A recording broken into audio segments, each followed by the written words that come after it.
You removed the waste. Every dollar assigned. Every recurring expense audited. You built a financial system so tight that there is no room for error because you made a decision at some point. That tightness is what discipline looks like. And it works. For a stretch of years, it works exactly as designed. The mortgage accelerates. The retirement account compounds. The margin is controlled. The goals are tracked. The numbers move in the right direction until something outside the system changes. And when that happens, the optimized system doesn't bend. It doesn't flex. It doesn't absorb. It fractures. Not because you made a mistake. Not because the system failed. Because the system did exactly what it was built to do, and what it was built to do was leave no room for what arrived. That's not a personal failure. That's a structural one. And the mechanism that produces it was embedded in the advice from the beginning. Efficiency has a moral weight to it that goes beyond money. The efficient person is culturally admired. They track their spending. They cut subscriptions they don't use. They max their retirement account in January rather than spread contributions across the year. They refinanced when the rate dropped. They built the lowest possible fixed cost structure around the highest possible income, and they did it methodically, deliberately over the course of years. This is the architecture of financial competence that every advisory platform, every personal finance framework, and every productivity-adjacent discourse has sold for the last 4 decades. You remove friction. You eliminate redundancy. You cut everything that doesn't contribute directly to a goal. Every dollar earns its placement. The emotional payoff is real. When the system is tight, it feels controlled. The calendar is optimized. The budget is optimized. The career path is optimized. There are no loose ends, no unassigned resources, no wasted cycles. You have a system, and the system runs. What the framework never asks, and what the culture around it never asks, is what happens to a system with no slack when the conditions it was designed for change. Because the optimization model only has one question: how efficient can this be right now, under current conditions? And current conditions is where the problem lives. Because current conditions is not a permanent state. It is a temporary arrangement between you and a future that has not yet decided to cooperate. The efficiency framework performs perfectly when the future cooperates. It has never had a methodology for when the future doesn't. In 2018, Southwest Airlines operated the most homogeneous fleet of any major U.S. carrier, a single aircraft type, the Boeing 737, across their entire operation. This was not an accident. It was a deliberate efficiency architecture. One aircraft type meant standardized pilot training, unified maintenance procedures, simplified spare parts inventory, and optimized gate operations. Industry analysts consistently cited it as a structural competitive advantage. The efficiency model was vindicated by years of operational data. In March 2019, the FAA grounded the Boeing 737 MAX following the Ethiopian Airlines crash. Southwest had 34 MAX aircraft in service and 41 on order. While carriers with diversified fleets, American, Delta, United, had alternatives they could route to cover MAX grounded schedules, Southwest had no substitution available. Their entire efficiency advantage inverted, instantly, into a single point of failure. The quarter following the grounding, Southwest reported a revenue impact of approximately $228 million attributable to MAX cancellations. The optimization that had produced years of competitive performance became the mechanism of their fragility at the exact moment it mattered most. This is not a story about a bad decision. The original efficiency choice was analytically sound by every conventional metric. It reduced costs, it simplified operations, it generated measurable competitive advantage, and it did all of that reliably, right up until the single external variable it couldn't accommodate arrived. That's the structure of the problem. The system performed exactly as designed. The design didn't account for the condition that actually arrived. There is a name for this in engineering. A system so optimized for normal operating conditions that it has no capacity to absorb perturbation is called brittle. Brittleness isn't a defect in the original design. It is a consequence of optimization taken to its logical conclusion. The more efficiently you configure a system, the more precisely it is calibrated to current conditions, and the less tolerance it has for conditions that deviate from them. When you optimized your financial life, what did you optimize for? And what did eliminating all the waste actually eliminate? The mechanism has a formal name in systems theory, the efficiency-resilience trade-off. It is one of the most well-documented principles in engineering, ecology, and organizational design. The core finding is consistent across domains. You can optimize a system for efficiency, or you can optimize it for resilience. You cannot fully optimize for both simultaneously. Every increment of efficiency gained costs a corresponding increment of resilience. These are not competing priorities that skilled architects balance. They are structural opposites. Gaining one requires surrendering the other. The underlying logic is precise. Resilience requires slack. Slack is, by definition, unused capacity resources held in reserve without a designated function available to absorb unexpected demand. In financial terms, liquid assets without an assigned purpose. Income above the fixed cost floor. Options that haven't been exercised yet. Slack looks like waste. From the outside, an unallocated savings account looks less sophisticated than an extra mortgage payment chant or a maximized Roth IRA contribution. Slack doesn't appear on a net worth dashboard. It doesn't compound toward a goal. It sits dormant, accumulating no visible value until the moment it absorbs a disruption that the optimized system cannot accommodate. Efficiency eliminates slack. That is the explicit purpose of optimization. The efficient system has no excency, no unassigned capacity. Every resource is deployed. Every dollar has a destination. The system is calibrated for current conditions and calibrated precisely. This performs extremely well under normal conditions: stable income, predictable expenses, cooperative future. The optimized system outperforms the slack-holding system on every measurable metric: higher net worth trajectory, faster debt paydown, larger retirement account balance. The metrics validate the approach. Now here is where personal finance diverges from engineering in a way that is rarely stated directly. Engineers who design physical systems know about brittleness. They design for it deliberately. Aerospace engineers build redundant hydraulic systems, not because they expect the primary system to fail, but because they know the consequences of failure without redundancy are catastrophic. Bridge architects specify load tolerances that exceed predicted maximums by margins that appear irrational until you understand that those margins are how bridges don't fall. Civil engineers design stormwater infrastructure for 100-year events, not average annual rainfall, which means they build capacity that sits unused for decades and looks like waste until the century event arrives. Engineers who design for real-world operation build slack into their systems not as an afterthought, but as a core design requirement. The label varies: failure tolerance, safety margin redundancy. The principle is identical. Efficient systems break. Resilient systems survive. Personal finance advice does not teach this. The entire optimization framework: maximize retirement contributions, eliminate consumer debt aggressively, deploy every dollar toward a goal, cut every non-essential expense, is built around designing for normal conditions. The implicit assumption embedded in every recommendation is that income is stable, expenses are predictable, opportunities arrive on schedule, and the primary variable worth controlling is how efficiently money moves between designated categories. The framework asks, how can I deploy this capital most productively? It does not ask, what happens to this system if income drops 30% for 6 months? What happens if a medical event occurs in month 4 of a cash flow constrained year? What happens if the career path I optimized for stops being viable? These are not edge cases. They are the conditions under which financial systems most frequently fail.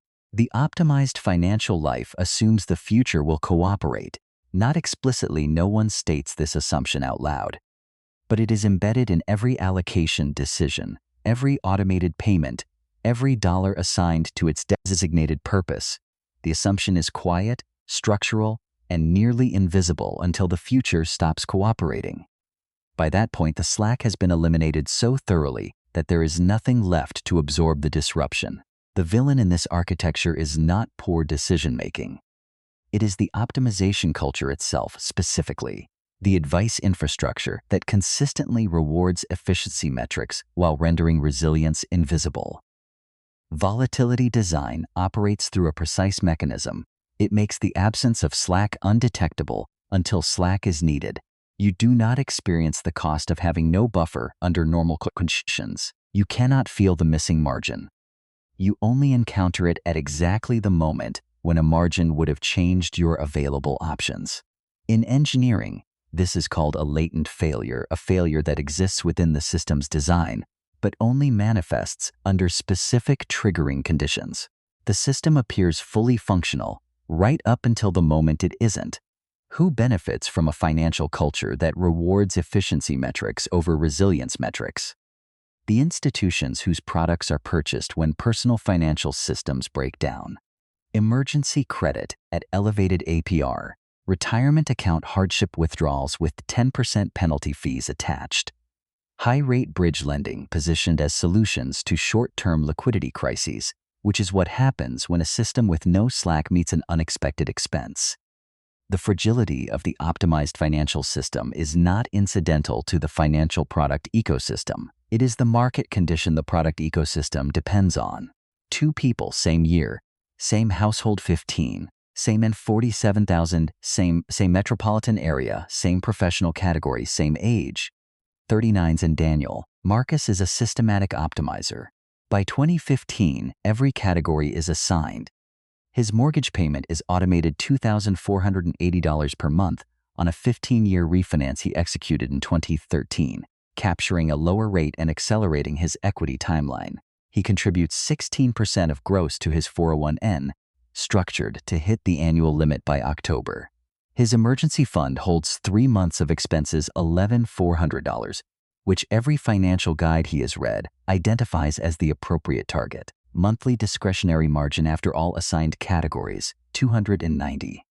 A side consulting project brings in $900 per month, automatically routed to his brokerage account. No waste, no slack, no unassigned capacity. The system performs exactly as designed. Daniel runs a looser architecture. Same income, $1,840 per month he bought beneath what he qualified for, a decision his colleagues characterized as leaving money on the table. He contributes 11% to his 401(n). Emergency fund at 7 months, $9,600. Each month, $100 remains in a savings account with no designated purpose, no assigned goal. His net worth grows more slowly than Marcus's on every annual comparison. By any conventional metric, Daniel is the less disciplined financial actor. From 2015 to 2018, Marcus wins the comparison. His mortgage principal drops faster. His retirement account outperforms. His net worth trajectory is steeper. The numbers validate his architecture.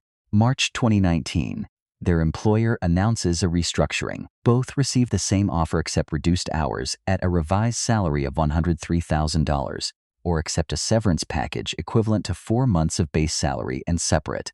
Marcus runs the math in one sitting. On $103,000, his fixed cost structure doesn't function. His mortgage payment alone consumes 37% of net take-home. His 401 contribution rate, maintained at 16%, produces a negative discretionary margin. The emergency fund $11,400 covers approximately 3 months. Severance adds 4 more months of runway, 7 months total, then exposure. His consulting income had ended in 2017 when he redirected that time toward the mortgage paydown. He accepts the reduced hours, not because it is the right option, because his system leaves no viable alternative. Daniel also runs the math. On $103,000, his lower mortgage payment keeps the system functional, reduced margin, but positive. His unassigned account has grown over 4 years of $100 monthly deposits. Severance adds $34,500. His emergency fund holds another $19,600. Total accessible reserves without touching his 401(n), approximately $111,300. He takes severance, spends 11 months repositioning, joins a growth stage company in a senior role with equity upside. By 2023, his base salary reaches $183,000. Marcus, still at the same employer, reaches $116,000 by 2023. The moment of understanding for Marcus doesn't arrive as a single revelation. It arrives slowly, in the realization that the restructuring wasn't a catastrophe. It was a decision point, and his system optimized precisely and deliberately over 4 years left him with no decision available. The option that Daniel took required slack Marcus had systematically eliminated. The difference between these outcomes is not intelligence, not work ethic, not market timing. It is $100 per month that Daniel didn't assign the slack that Marcus removed in the name of discipline. Neither story resolves cleanly. Marcus is not ruined. Daniel is not exceptional. But in March 2019, when the external variable changed, one of them had options, and the other had a system that performed exactly as designed, in every condition except the one that arrived. Scale this structure across a population, and the pattern becomes systemic. The Federal Reserve's survey of consumer finances consistently shows a counterintuitive correlation. Households with the highest savings rates relative to income are also frequently the households with the most constrained liquidity, because their savings are deployed in illiquid vehicles. Maximum retirement account contributions, accelerated mortgage principal payments, automatic investment allocations. These households are, by conventional metrics, the most financially responsible. They are also, in many cases, the most operationally fragile. This is not a contradiction. It is a direct consequence of the optimization framework. When every dollar is deployed efficiently, no dollar remains available for rapid redeployment. The highly optimized household has a large and growing long-term balance sheet, paired with a thin and constrained short-term operating margin. In normal conditions, this is indistinguishable from financial health. Under disruption, it is the architecture of cascading failure. The historical record on this is consistent. The 2008 financial crisis produced its most severe household-level disruption disproportionately among households with the highest fixed cost commitments relative to income, households that had eliminated every possible margin in service of peak efficiency. A job loss that would have been a serious problem for a household with slack became an insolvency event for a household without it. The pattern appeared again in 2020. The households that demonstrated the most acute financial fragility during the initial pandemic shock included a significant share of middle-income earners whose fixed cost commitments had been expanded to the boundary of their income. Highly efficient systems encountering conditions outside their design parameters. The households that navigated those disruptions with the least damage shared one variable: liquidity. Not higher incomes, not better investment portfolios. Cash available without restriction, without penalty, without a waiting period. The thing the efficiency framework classifies as waste. Consider the aggregate. The optimization framework is not a minority approach. It is the mainstream recommendation of the personal finance advisory ecosystem, the default output of financial planning software, the implicit architecture embedded in every maximize contributions, eliminate debt, cut expenses framework that has been the standard advice for 4 decades. If the efficiency framework generates fragility at the individual household level, and the same framework is being applied uniformly across its tens of millions of households, the aggregate fragility is not a collection of individual risks. It is a correlated risk, a synchronized brittleness that fails in the same direction at the same time when volatility arrives at scale. This is the design outcome of an advice culture that rewards efficiency metrics and renders resilience invisible.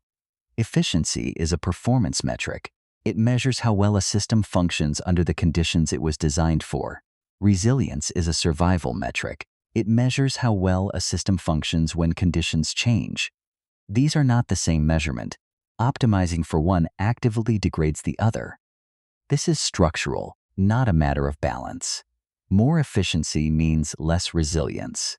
The relationship is not adjustable. The persistently optimizes for the poor performance and ignores the survival metric because performance metrics are legible, measurable, and can be packaged into products. A savings rate is a number. A retirement contribution percentage is a number. A debt paydown timeline is a number. Resilience is a negative space. It is the absence of fragility.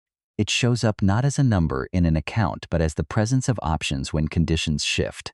You cannot display it on a dashboard. You cannot sell it as a product. You cannot charge fees on unassigned liquidity or maintained optionality.